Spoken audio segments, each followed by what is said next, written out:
அனைவருக்கும் இனிய வணக்கம். அன்பின் ஆன்மீகம் யூடியூப் சேனலுக்கு உங்களை அன்புடன் வரவேற்கிறோம். இன்றைய பதிவில் நம்ம பார்க்க போகிறது பண்ணாரி மாரியம்மன் திருக்கோவில். இந்த பண்ணாரி மாரியம்மன் திருக்கோவில் எங்கே அமைஞ்சிருக்கு, இதோட ஸ்தல வரலாறு என்ன, கோவில் உருவான வரலாறு, இங்கு கொடுக்கப்படக்கூடிய வித்தியாசமான விபூதி பிரசாதம் என்ன, எந்தெந்த ஊர்களில் இருந்து எவ்வளவு கிலோமீட்டர் தூரத்தில் இருக்குங்கிற தகவலை நம்ம பார்க்கலாங்க. இந்த சேனலை நீங்கள் முதல் முறையாக பார்க்குறீங்க அப்படின்னா ஞாபகமாக நம்ம சேனலுக்கு, நம்ம அன்பின் ஆன்மீகம் சேனலுக்கு சப்ஸ்கிரைப் பண்ணிக்கலாம்.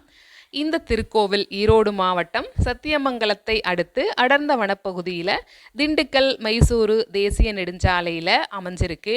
இந்த திருக்கோயில் மிகவும் பிரசித்தி பெற்றதுன்னு எல்லாருக்குமே தெரியும். இங்கே அருள்மிகு பண்ணாரி அம்மன் சுயம்புவாக வீற்றிருந்து பக்தர்களுக்கு அருள் பாலிக்கிறார். பண்ணாரி மற்றும் அதனை சுற்றி இருக்கக்கூடிய பகுதி மக்களோட காவல் தெய்வமாகவும் இந்த அன்னை காவல் காத்து வர்றா. பொதுவாக அம்மனோட ஆலயங்கள் வடக்கு நோக்கி அமைஞ்சிருக்கும். ஆனால் இந்த பண்ணாரி மாரியம்மன் ஆலயம் தெற்கு நோக்கி அமைஞ்சிருக்கு. அருள்மிகு பண்ணாரி மாரியம்மன் திருக்கோயிலோட ஸ்தல வரலாறு என்னன்னு நம்ம அடுத்து பார்க்கலாம். சுமார் 300 ஆண்டுகளுக்கு முன்பு நடந்ததாக இந்த ஆலயத்தோட ஸ்தல வரலாறு சொல்லப்படுது.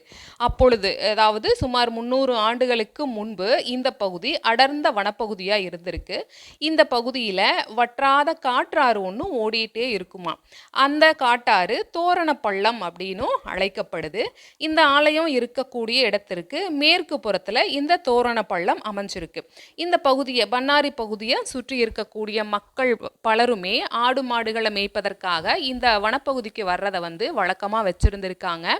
அவங்க வனப்பகுதியிலேயே மாடுகளுக்கு பட்டிகளையும் அமைச்சிருந்திருக்காங்க. காலையில் அந்த வனத்திற்குள்ள மாடுகளை மேய விட்டுட்டு மாலையில் பட்டியில் அடைச்சு அவங்களும் அங்கேயே தங்கிக்குவாங்க. அதோட காலையிலும் மாலையிலும் பசுக்கள் கிட்ட இருந்து பாலை கறந்து அந்த பசுக்களோட உரிமையாளர்கள் கிட்ட அதை சேர்க்கிறத வழக்கமாக வச்சுருந்தாங்க. அப்போது என்ன நடந்துச்சுன்னா, ஒரு பட்டியில் நிறையா பட்டிகள் இருந்திருக்கு. ஒரு பட்டியில் இருந்த காராம் பசு ஒன்று பால் கறக்க பக்கத்தில் போனால் பால் சுரக்காமலும் தன்னுடைய கண்ணுக்குட்டிக்கு கூட கொடுக்காமலும் இருப்பதை அந்த பட்டியை பராமரிக்கவர் பார்த்துருக்காரு.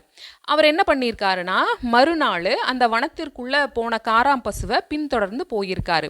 அந்த பசு ஒரு மரம்னா வேங்கை மரம். அந்த வேங்கை மரத்தின் அடியில் கனாங்கு புற்கள் சூழ்ந்த ஒரு குறிப்பிட்ட இடத்துல, கனாங்கு புற்கள் அப்படின்னா இந்த வீடுகள் மேய்வதற்கெல்லாமே அந்த புற்களை பயன்படுத்துவாங்க. அந்த புற்கள் சூழ்ந்த ஒரு இடத்துல பாலை தன்னிச்சையாக அந்த மாடு பொழிஞ்சிருக்கு. இதை மறைவில் இருந்து அந்த பட்டிக்காரர் பார்த்துருக்காரு. இந்த நிகழ்வை பார்த்துட்டு அவர் மறுநாள் அந்த சுற்று வட்டாரத்தில் இருக்கக்கூடிய கிராம மக்கள் அப்புறம் ஊர் பெரியவங்க கிட்ட நடந்ததை தான் நேரில் பார்த்தது சொல்லியிருக்காரு.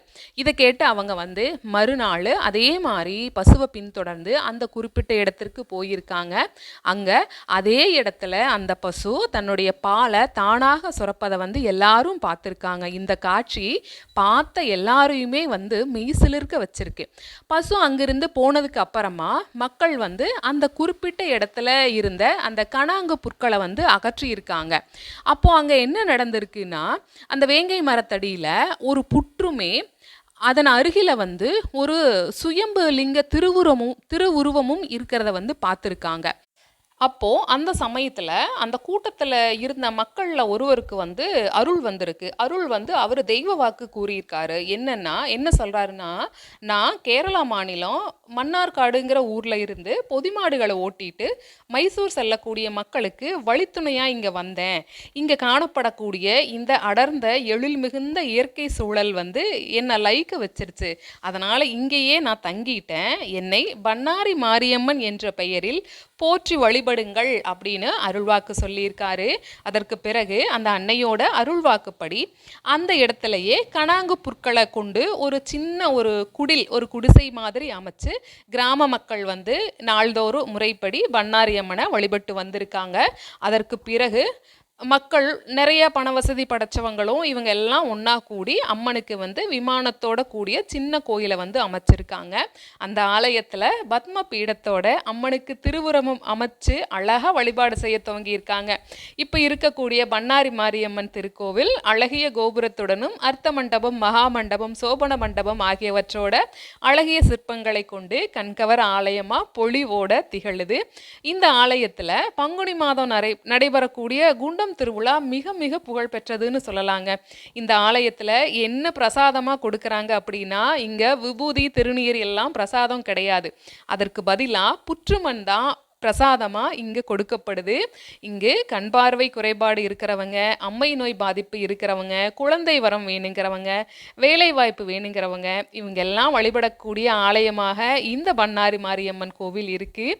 இங்கு கொடுக்கக்கூடிய வேப்பிலை, இந்த வேப்பிலையை வாங்கிட்டு போய் அம்மை நோய் பாதித்தவர்களோட அவங்க மேலே வச்சா அம்மை நோய் நீங்கும்னு சொல்கிறாங்க. மற்றபடி இந்த திருக்கோயிலில் நிறைய நேர்த்திக்கடன்களும் செலுத்துகிறாங்க. இந்த திருக்கோயில் செவ்வாய் வெள்ளிக்கிழமைகளில் பக்தர்கள் கூட்டம் மிக மிக அதிகமாக இருக்கும்னே சொல்லலாம். பண்ணாரி மாரியம்மன் திருக்கோவிலில் பங்குனி மாதம் நடைபெறக்கூடியது குண்டம் திருவிழா. இங்கே குண்டம் வளர்த்துவதற்காக பக்தர்கள் வந்து பக்கத்தில் இருக்கக்கூடிய காட்டிற்கு போய் மரம் வெட்டி, இதை வந்து இங்கே கரும்பு வெட்டுதல் அப்படின்னு சொல்லுவாங்க. இந்த கரும்பு வெட்டிட்டு வந்து மலை போல குவிச்சு அதனை எரித்து 8 அடி நீளம் கொண்ட அக்னி குண்டமாக தயார் செய்வாங்க.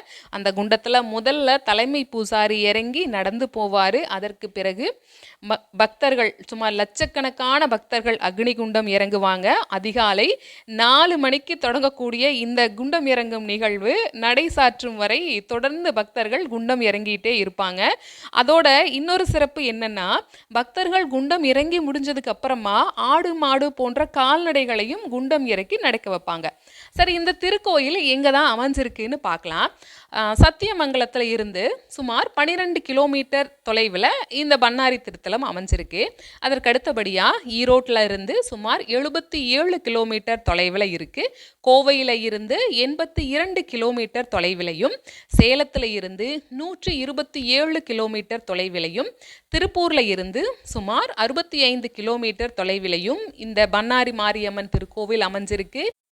பண்ணாரி அம்மன் திருக்கோவிலை பற்றின விவரங்களை நம்ம இப்போ பார்த்தோம். நீங்கள் பண்ணாரி அம்மன் கோவிலுக்கு சென்று வரக்கூடியவங்களாக இருந்தால் அழகே உருவாக வீற்றிருக்கக்கூடிய இந்த பண்ணாரி அம்மன் உங்களுடைய வாழ்க்கையில் என்ன விதமான திருவிளையாடல்களை நிகழ்த்தினா, அதன் மூலமாக உங்கள் வாழ்க்கையில் ஏற்பட்ட மாற்றங்கள் என்னங்கிறத நீங்கள் கமெண்ட் பாக்ஸில் ஷேர் பண்ணலாம்.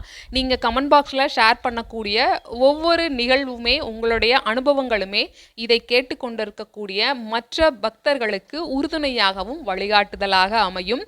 பண்ணாரி மாரியம்மன் கோவிலில் வேறு ஏதாவது சிறப்புகள் இருந்துச்சுன்னா அதையும் நீங்கள் கமெண்ட் பாக்ஸில் தெரிவிக்கலாம். பண்ணாரி அம்மன் திருக்கோயில் எப்பொழுது திறக்கப்படுது, நடைசாற்றும் நேரம் என்னங்கிற தகவலையும் நம்ம பதிவு செய்திருக்கோம். அதற்குண்டான வீடியோ இந்த வீடியோவோட எண்ட் ஸ்கிரீன்லேயே கொடுக்கப்பட்டிருக்கு. இப்பதிவினை இதுவரைக்கும் முழுமையாக கேட்ட உங்கள் அனைவருக்கும் மிக்க நன்றி.